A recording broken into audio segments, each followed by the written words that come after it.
The randint function from the random module generates a random number between two inclusive integers. To use it, we have to import it. So from random, import randint. Let's print out a random number between 1 and 10. So print randint 1, 10. Like I said before, this will give you a random number between 1 and 10, inclusive.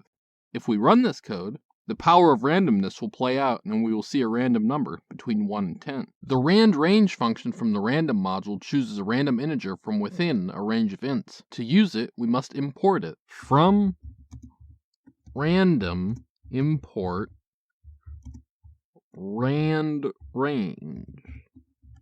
If we pass one number to randrange, it is similar to calling the range function with one number. It generates a random number from 0 to 1 less than the number we passed to randrange. Let's call randrange with 5 and print the result out.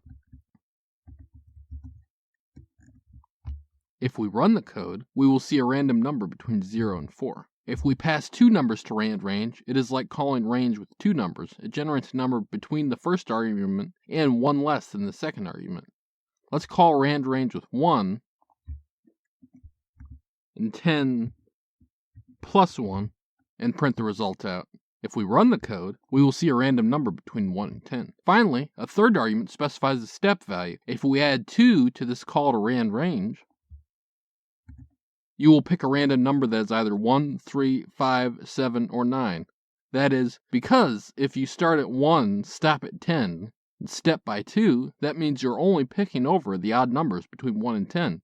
If we run this code, we will see an odd number between 1 and 10. This has been Jakubication. Like and subscribe to learn more.